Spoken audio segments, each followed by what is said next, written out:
This is an interview with Professor Cynthia Bowman of the Northwestern University School of Law, who, with her co-author Ben Altman, has written an article on wife murder in Chicago from 1910 to 1930 and published that article in the Journal of Criminal Law and Criminology. Cynthia, what was it that interested you about these historical cases when you first saw them? Well, apart from just liking to poke through things that are old, my area of concentration is law and women, and particularly domestic violence. And when I heard about from you, Leigh, the collection of cases, it seemed like a really valuable source of information for comparative purposes. That is, I've been writing about domestic violence and how the law treats domestic violence in the modern world in the United States, and I was curious. I was just curious about the past. I also am sort of a history buff, and it was in Chicago, and I felt as though I really got to know the city a lot better through doing the article. Just even reading through the various entries and seeing how areas of the city had been different and the types of activities people were engaged in were different. So I guess out of both historical curiosity and out of a desire to take what I had been doing and extending it to something that would allow me comparisons of some sorts. How did you go about identifying these cases of domestic violence in the data set, this subset of the data set? There were a number of kind of winnowing steps in this. We started from the books with all of the homicide victims. We then went through them manually, basically identifying all female victims, except ones that it was immediately apparent the death was from an abortion or an automobile accident, because those were large categories we didn't want to go back through.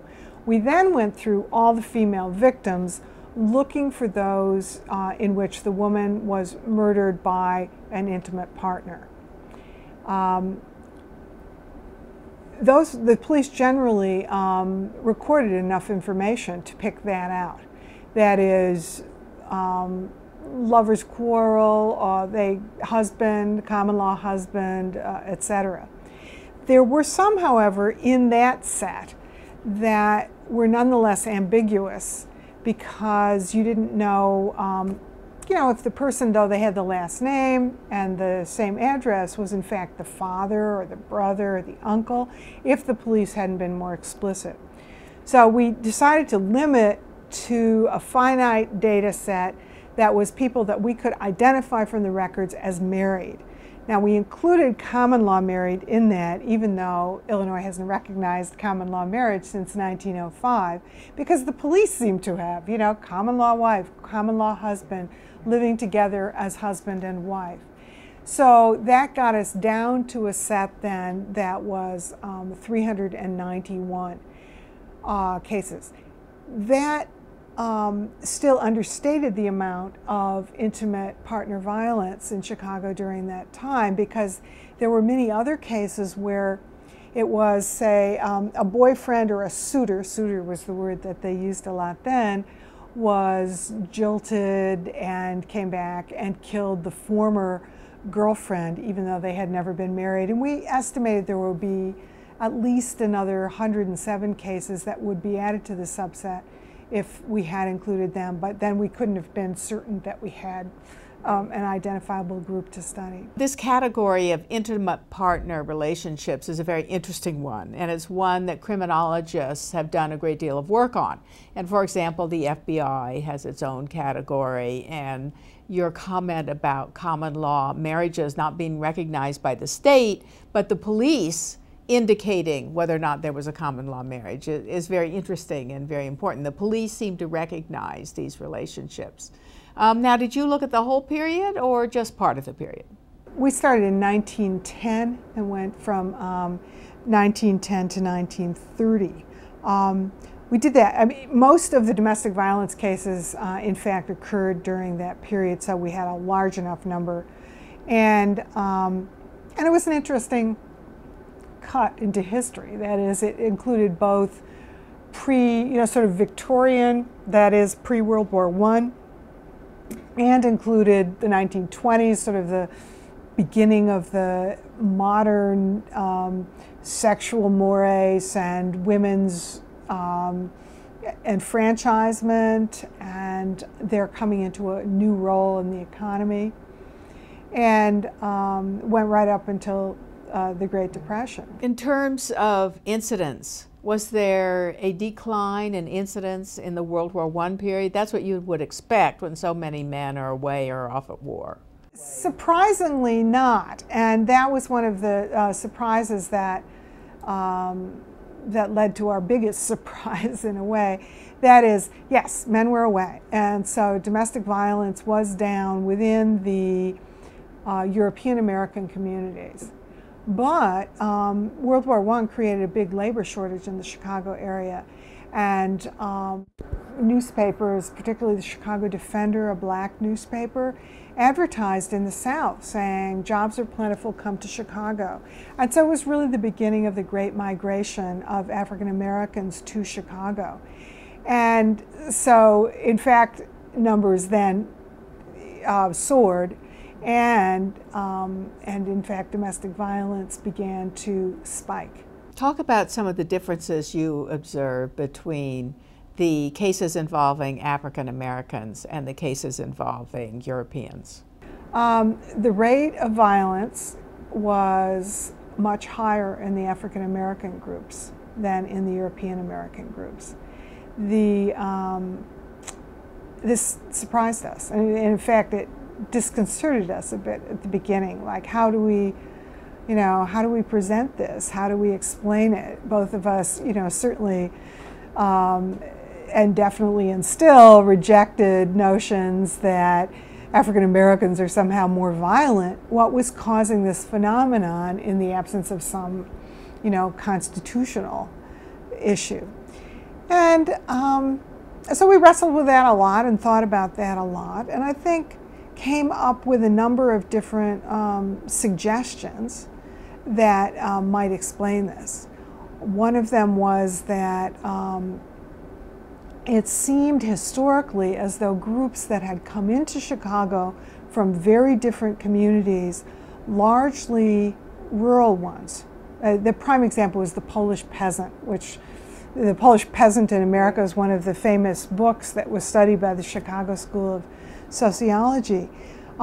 People came to this country from Poland, say in the late 19th century, and they entered an extremely different life. One in the city, one where their wife perhaps worked, they didn't work together on the farm, and where the mores were different. Women would be out interacting with other men, and the man's position as patriarch within the family was threatened. And domestic violence rates went, we don't know what they were back in the Polish village, of course, but it was more accepted to beat your wife there. And rates of domestic violence were high in those entering immigrant communities. So by analogy, we thought that African Americans actually went through some of those same dislocations, and that could have been one of the causes. Other theories of violence in general tend to emphasize that, say, if a child is abused, that they're likelier to be violent later in life. And by loose analogy to that, one can say that African Americans had been extremely abused in the South, lynchings and beatings and terrible exploitation, that perhaps there was some kind of transmission of violence from being treated badly to treating your wife badly. So those were a couple of explanations. Another author within the same volume, Jeffrey Adler, studied women who killed their husbands. Ours were husbands who killed their wives, but a conclusion that he came up with was that African American women were much more likely to kill their husbands, And he attributed this in part to their greater independence, that they worked more often than white women did, and their unwillingness to take circumstances that European American women often tolerated instead. And that the fact that they were kind of difficult to control, maybe from the point of view of the husband, and may in fact have stood up to an attack, may have placed them in higher danger. So that could also contribute to the higher rate in the African American community. Well, this is another example of how important it is to study homicide in conjunction with social and economic and cultural factors, so that it's very hard to put homicide in context without understanding how people live, the conditions under which they work, the often brutal circumstances of the factory conditions and the labor market. So this is just another instance where these homicides are illuminated by that kind of information. And we're very lucky that we have a lot of documentation and descriptions of the period from people who were writing about it and thinking about the social evils and so on. I also had that very striking experience that you mentioned of sitting down and reading the cases just straight through, and it's quite moving to do that, and I'm glad that you did that. I started my research that way too. We found it very interesting. I mean, the books read kind of like a episodic novel or something. You encountered famous murder cases that you'd heard about, like the St. Valentine's Day Massacre. Excuse me. There was, even though the entries are brief, a kind of texture that nonetheless emerged, so that you got an idea of the stories behind them. Yeah. Going back to your report, to your comments about what Chicago was like, I didn't mean to give the impression that African Americans came to Chicago and then things were great for them here. Obviously, they were better than in the South, but you know, in 1919 there was a huge race riot against African Americans in Chicago, and they got jobs during World War I, but as soon as the soldiers came home, they lost them and had to take, you know, the jobs nobody else wanted, and they were subject to housing discrimination and overt, if not de jure, segregation as it had been in the South. Of course, even though the period you chose was before Prohibition, there was still a very large number of people employed in Chicago who were working in the illegal industries, in gambling, in prostitution, in saloons, in places which sold alcohol illegally, and large numbers of African Americans were working in that sector of the economy too. So that was an important influence on people's lives, and often where people found jobs first. Tell us how you found out about the circumstances surrounding these cases outside of the data set, after you identified the cases you were interested in. Well, lots of different sources. I mean, at the beginning, I sent for every book about Chicago history during this period and read those.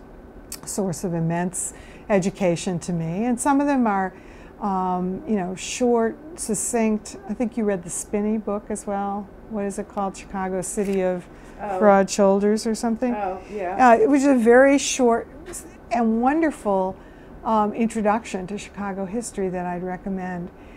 But after the history then, I've done a lot of research generally about the status of women at various periods in American history. And so some of that I was able to supply from my own past research. I did research about the divorce rate and the availability of divorce. Where did you find that information? From the census data? Yeah, okay, yeah. I made quite extensive use of census data. U.S., state, or both? Well, the U.S. Data gives you state-by-state breakdowns, and it broke it down in ways that were really useful to me, both in terms of the race breakdown, but the ethnic background.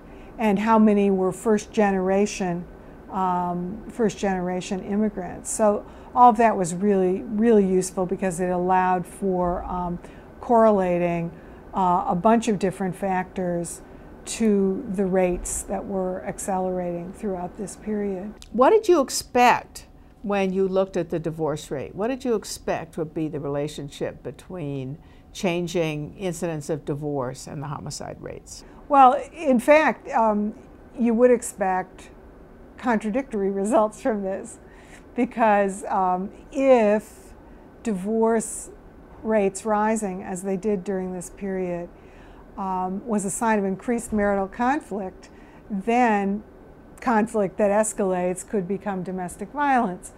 On the other hand, if divorce rates were simply escalating because divorce was a little more available, then we may not be seeing that big a difference. That in the past, if people divorced, they basically just lived apart, had nothing to do with one another, but might actually still be formally married. Divorce was not that easy to get. There were very few grounds. Now you also see divorce, I think, as a possible, escape valve. You don't have to kill this person; you can just get divorced. But as more often happens, one person wants the divorce, the other person doesn't want the divorce, and then you have a situation which can lead to domestic violence in a number of ways. One, that the person who wants to makes preparations to leave or files for divorce, and as we now know from modern studies, that's the most dangerous moment for a woman, that an enormous amount of the homicides occur then or when they're in fact estranged and living separated. You see those stories in the newspaper on a weekly basis, where somebody has been murdered at her workplace and it turns out to be her estranged husband. So that's a very dangerous time that could relate to divorce. So how did you know that these cases involve circumstances where a husband and wife were in the process of separating, for example? Did you get that from the newspapers, or was it in the police reports? How did you know that? No, I saw it in the records.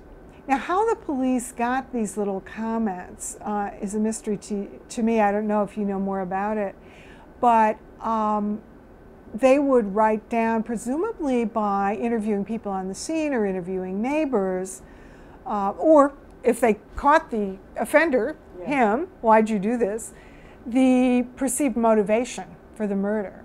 And many of them said leaving husband or refused to reconcile, situations that were clearly related to one person seeking a divorce.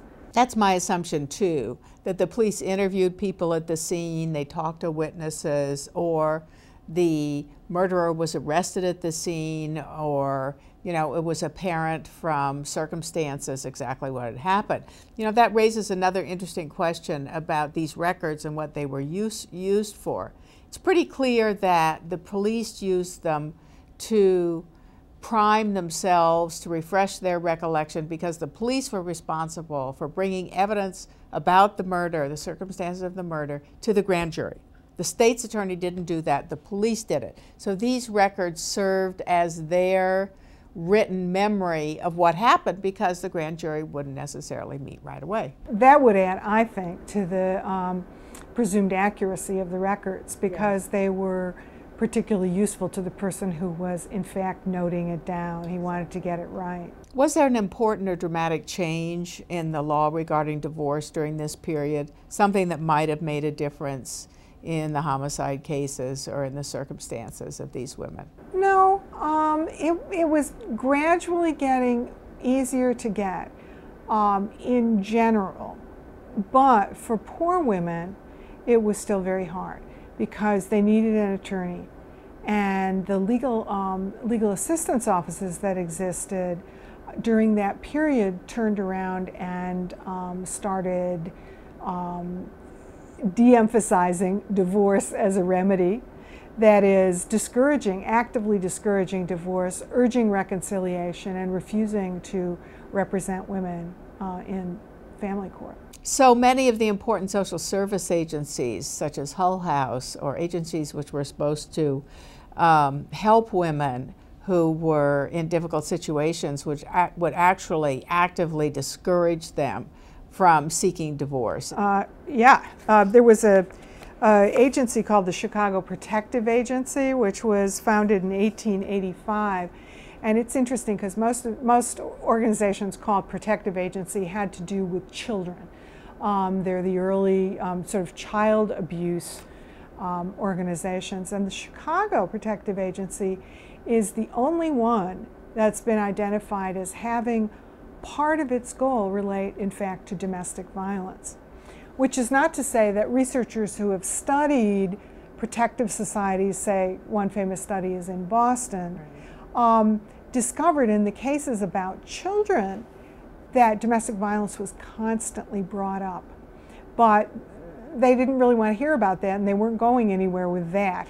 And in Chicago, the Protective Society actually named it as a goal. Talk about also how these social service agencies and these movements to reform conditions in Chicago were related to the temperance movement and to the social movement to ban alcohol, which eventually resulted in the enactment of prohibition. Well, there's two ways to connect that up.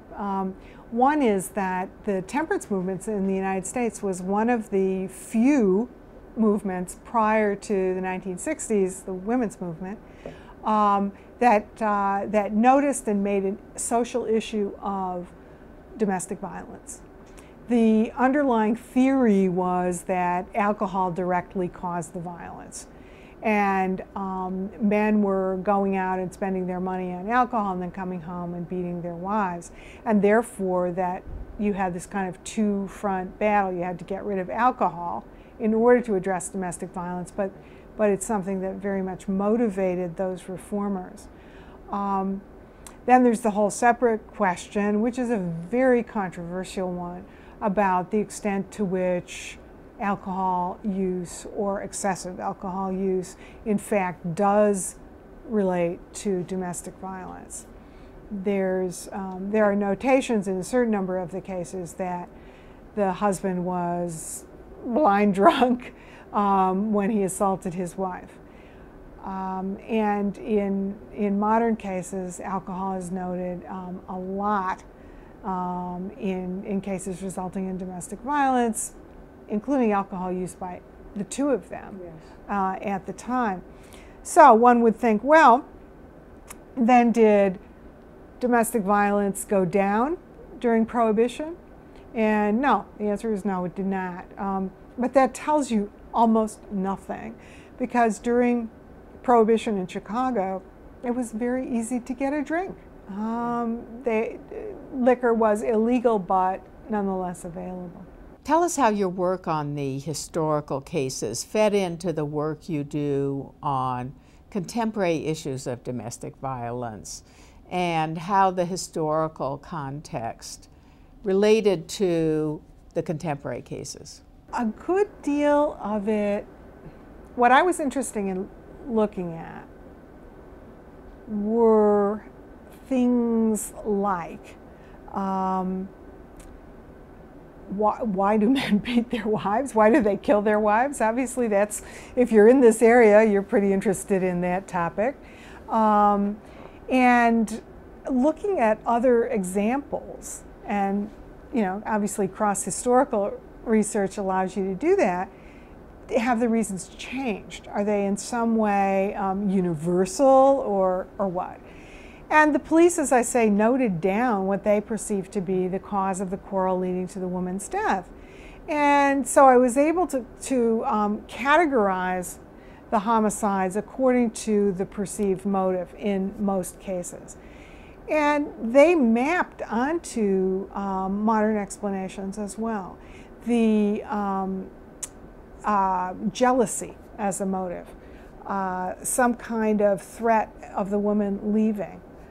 Those were high on the list of motivations for killing the wife. It's always interesting to think about how research on a historical period relates to research on the present. So that for me as a homicide researcher, I was very struck by how many similarities there were between the historical cases and the present. You know, the same sorts of patterns: domestic abuse, quarrels in bars, disputes over property or in a crime. You know, a lot of similarities to the contemporary period.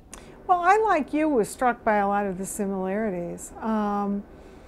The kinds of themes I was looking for, I could poke around in these records and find them there.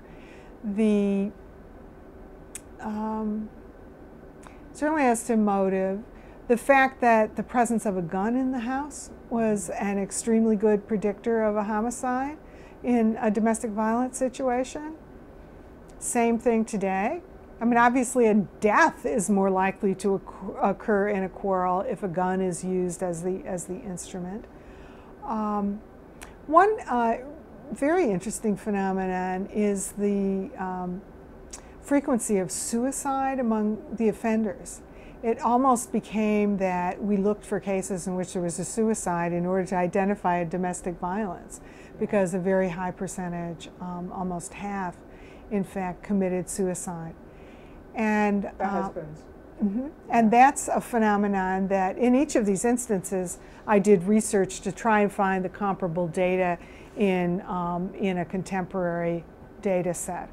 And so suicide is still extremely common, much more common than in other types of homicide, for a variety of reasons, none of which, you know, is definitive, but one can speculate.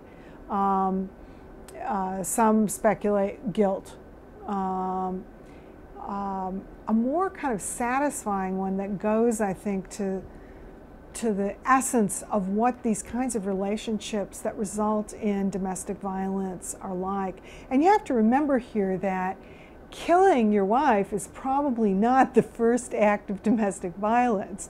That if you look at predictors in modern studies of a homicide in this situation, the biggest predictor is multiple events previously and other times the police were called, etc. So this kind of violence escalates over time if it's unchecked. Other, and I think more satisfying explanation about suicide in domestic violence cases has to do with the very interdependent nature of the relationship. That is, it's one in which the man really regards the woman as almost more than his property, but part of himself. So that though he's abusing her, he's really emotionally dependent upon that relationship.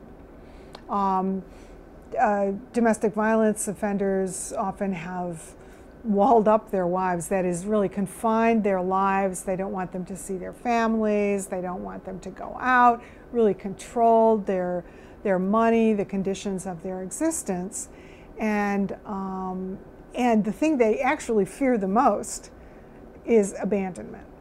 And that's why the rates of murder go up so much when the wife threatens to leave. And so what happens then if you kill that person? There you are with having killed really a part of yourself. And the part of yourself that somehow in this warped psychological state allowed you to go on as a functioning human being.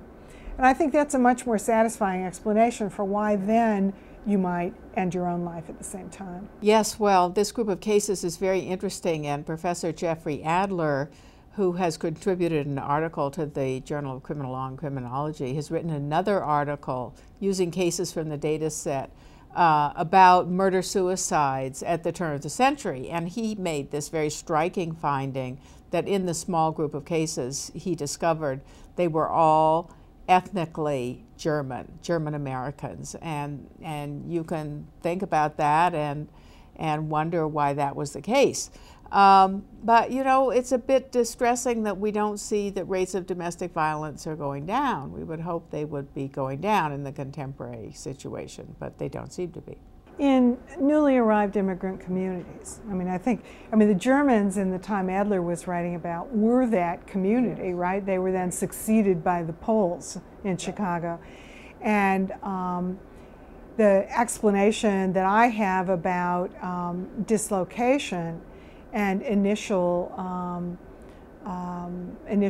challenge and threat helps to explain why those groups might change. It's interesting that the difference in suicide rates I couldn't really look at between ethnic groups because that was just too hard to discern. You know, you'd have to do it from last names. That was not information we were given in the police records. And the only way you could compare then was African American versus European American. And there was a difference. That African Americans, the suicide rate was still high. It was something like 22%, but it was half that of the European American suicide rate. And that's, you know, I haven't entirely figured that out. I'm open to all kinds of suggestions. Ones that I've speculated about are that perhaps if African American women fought back more, as Jeffrey Adler indicates, even killing their husbands, if they fought back more, that someone would not feel as guilty about killing a person because they would see that they had done so in self-defense. That could be a reason for the difference. The whole question of the incidence of suicide and the homicide-suicides, of course, is very problematic. It's pretty clear that these police records don't include all suicides. And if you wanted to have an accurate count of all suicides during the period, you would have to go to the coroner's records. And hopefully you would find them there. So the police records include some, but not all. Now tell us a little bit about the work you've done internationally on some of these issues of domestic violence and work involving women. I've been involved in projects having to do with women in law in Africa, in Anglophone Africa, because we're writing in English. But I've, since doing this study, published 2 articles on domestic violence in Africa. And that's been extremely fruitful, the comparisons, because interestingly, suicide rates are, you hardly ever see mention of them. Suicide rates in domestic violence killings. And there, I guess, I would explain it more by the widespread acceptance in traditional rural communities of violence against women. So that that might be one explanation. The other, of course, is that the police forces and the law enforcement mechanisms are relatively weak in many areas of Africa. So the likelihood that you actually would get apprehended and then convicted when there's widespread acceptance among the police and jurors, et cetera, of domestic violence, that likelihood would be much lower. So if you commit suicide in order to avoid the consequences of your act, that is, oh my God, they've got me, I'm going to be hanged anyway, that wouldn't exist as an explanation in Africa. And a couple of the studies that have been done there show that, in fact, this is a realistic assumption that punishment for domestic violence murders is very minimal. How did you find information about cases in West Africa or statistics to do the research you wanted to do there? There have been a couple of surveys. There's one that was run by a gender studies center in Accra, Ghana, that really went out and had teams of people interviewing women all over the country and asking them a lot of questions about areas of their life, including domestic violence. And that turned up extremely high rates of domestic violence, and higher even than reported, because the interviewers would find that it was only even considered or seen by the woman as domestic violence, or maybe even noticed if it got to the level of a serious injury. So there's that kind of work starting to be done. How did the changes in the legal status of women, particularly women's right to vote and other issues concerning the emancipation of women and the liberation of women have an effect upon the circumstances and cases involving domestic violence during the period you studied? Well, by and large, domestic violence just was not constructed as a social issue during that period. I mean, it's a big gap from the end of the temperance movement to the 1960s. So it just didn't surface as something people were very interested in. And then with the resurgence of the women's movement in the 1960s, after women sort of went through the initial stage of consciousness raising and talking about their own lives, they quickly started to get involved in all kinds of reforms, rape reform, and a variety of things, including in a very big way domestic violence. So you had a burgeoning of activist groups and results that were pretty astonishing, perhaps because women were coming into positions of influence as well. So that as law professors, they were writing articles about the area. As lawyers, they were drafting legislation, which became the domestic violence codes, which we now have in every state of the United States.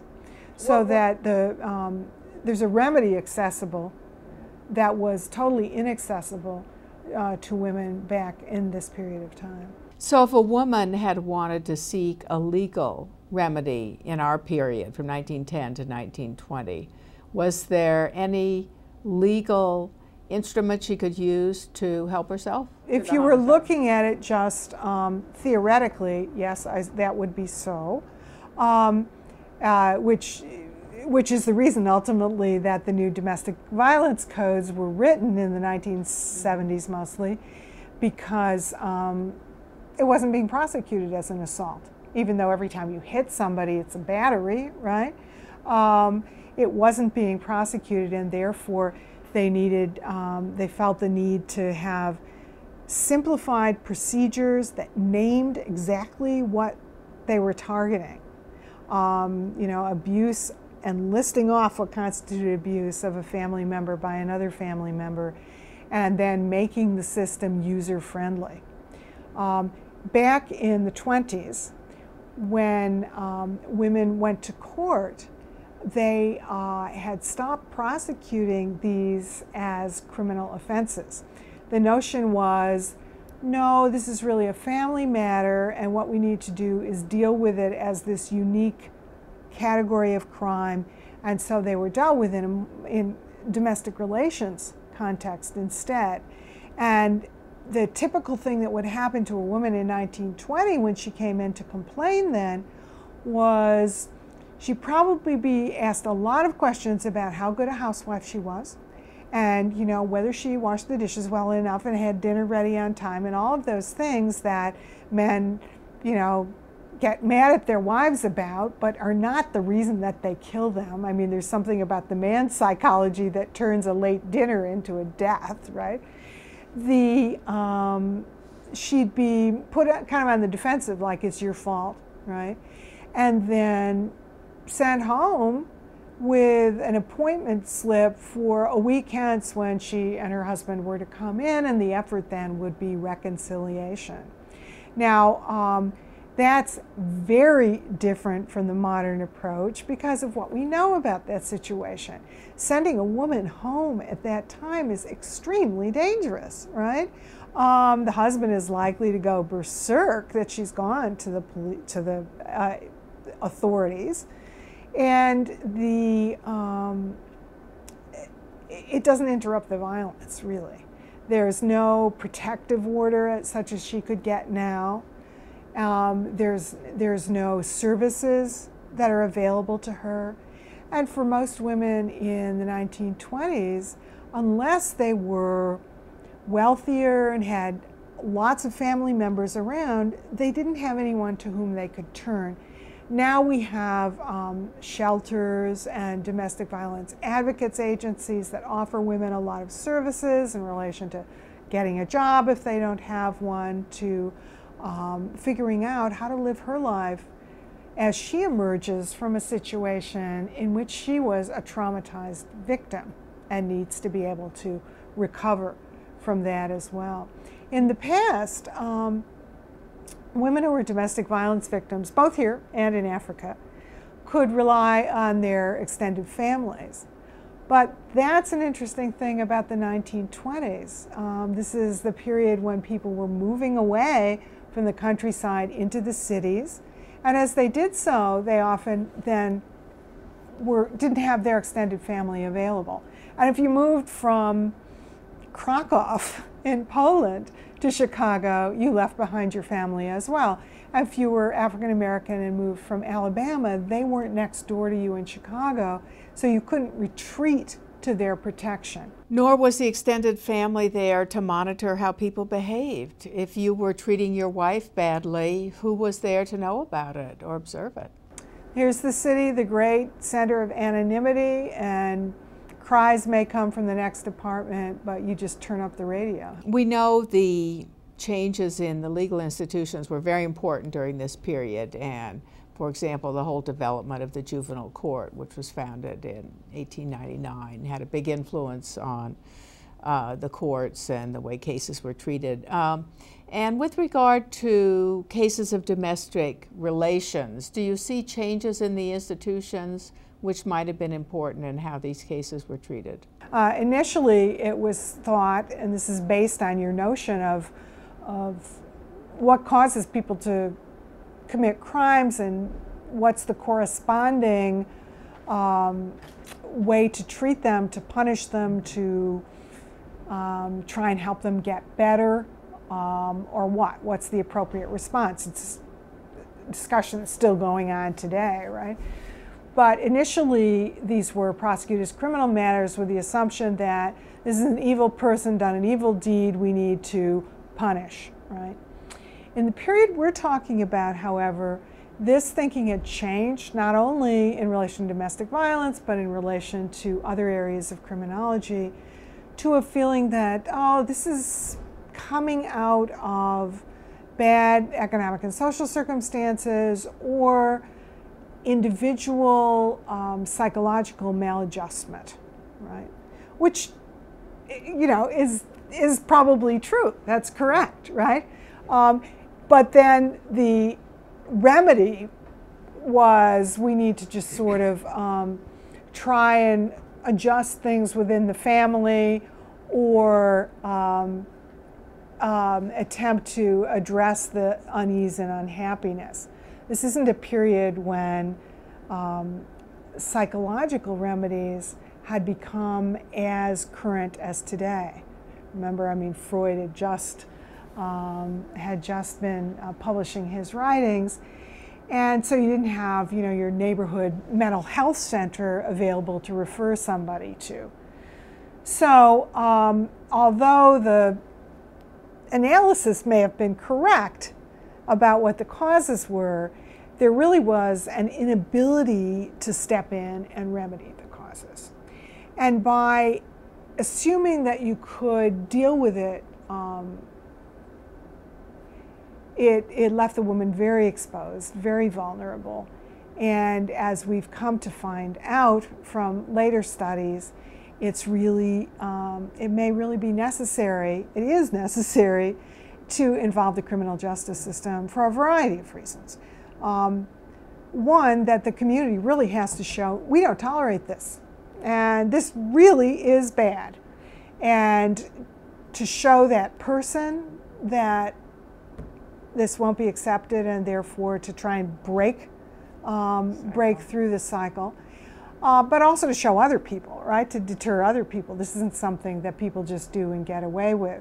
So the criminal justice approach needs then to be combined with a whole panoply of other remedies that we're only starting to get together here now in the last few decades. And those include psychological treatment for both the woman, so she won't go out and put herself in that kind of situation again, and for the man.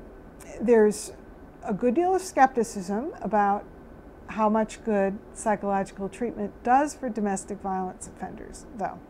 So the courts here have now started to put all their faith in that, so that it's very rare now for a man in criminal court to be sentenced to prison, to any time in prison at all. And instead there's diversion into all these treatment programs.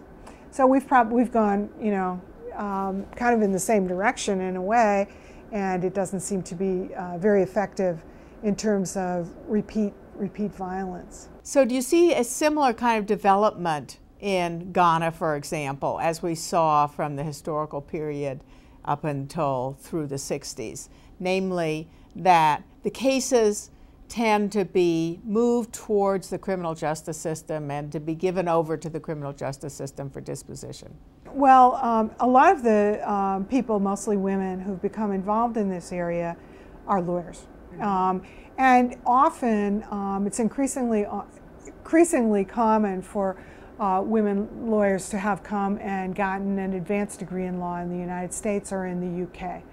And they come back really fired up to do the things that as lawyers they're skilled to do. And therefore they tend to turn towards state-based remedies.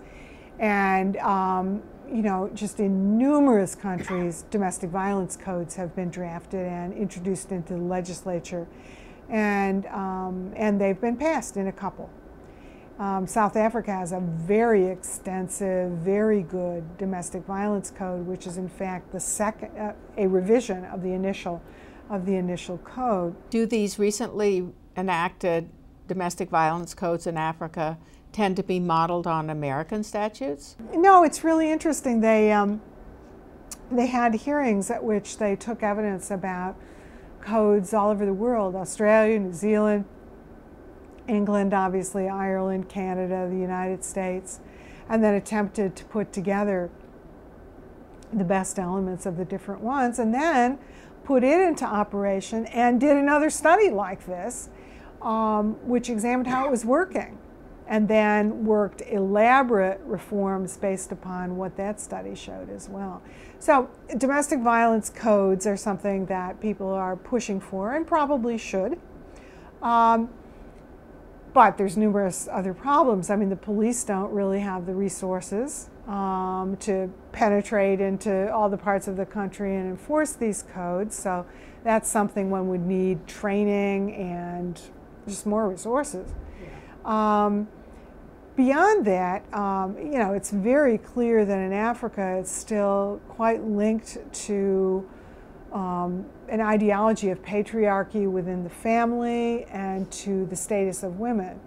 So that a great deal of the work to be done really has to do with societal education and to helping women find alternative ways of living their lives. If you're totally dependent upon your husband, and the position of a woman within African society is totally linked to her role in traditional societies, to the family and to her role as a childbearer. You almost can't question what's happening to you because you have no alternatives. And until girl children are educated as much as boy children, and until women have more opportunities, which is a question not just of discrimination but of poverty, right? In countries where, say, 40% of the men may be unemployed, it's kind of unlikely that there's going to be widespread opportunities for women. What about special provisions of the law regarding domestic violence in Chicago? For example, we know that in Texas and in a number of other states there was actually a rule, a statute, which said if you killed your wife because she was having an affair with another man, it was an excuse. There would be no punishment for you. Did Chicago have anything like that? Not as a written rule. There used to be, of course, a rule in the United States that you could beat your wife as long as you didn't do it with a rod that was bigger than your thumb. Right. It's called the rule of thumb. All right, and that had been struck down in the 19th century. Right, but it was succeeded by this kind of veil of privacy that dropped down over the family. In many ways, because of course with the not having your extended family around you, but legally the notion that the family was a private realm, that the courts should not interfere in that realm, and that isolated women within their homes, and they couldn't really seek formal action. If they did, you know, it depends what the larger community also thinks about it at that point. Obviously, studying homicides is easier because the larger community always believes that homicide is bad, but the point is that if homicides are the end result, you need to intercede in the process a lot earlier, and our society wasn't willing to do that until the 1970s. Did you see any other commonalities between the three areas you worked in, the historical cases and the modern cases and the work abroad? The types of motivations that you can see them running through all three of the comparisons here, modern, 1920s, and in Africa, that the possessiveness and jealousy that envelops the relationship, and one party does something that's perceived as stepping out of that role. The woman does something that's perceived as stepping out of that role. In Africa, with the modernization, the old traditional family structures, which might have protected women because they lived closely together, were breaking down in many ways as people go to the cities in large numbers, and men feel really threatened by that. Men feel threatened by the wife having to work in the wage economy instead of being in the home, not having the time to make his meal herself personally. Even if she hires a servant, that might not be good enough. So that's kind of analogous to the social disruption arguments that I've made about, you know, why Polish peasants came to Chicago and seemed to be the most violent, and why African American men may have seemed to be the most violent.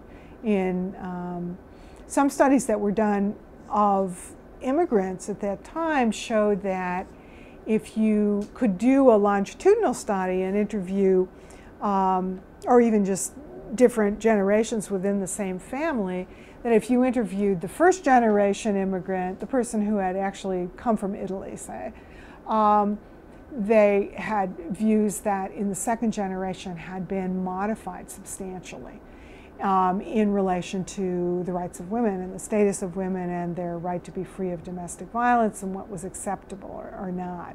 So that it seems that with the passage of time, some of these even out. Which is not to say, of course, that we have reached any kind of end state here in the United States, where domestic violence rates are still very high. They are, however, starting to converge between black and white Americans. So that the spikes that we saw in the African American population seem to have been kind of historically unique. Thank you very much. It was extremely interesting to get that perspective on the present and the past and your experience internationally.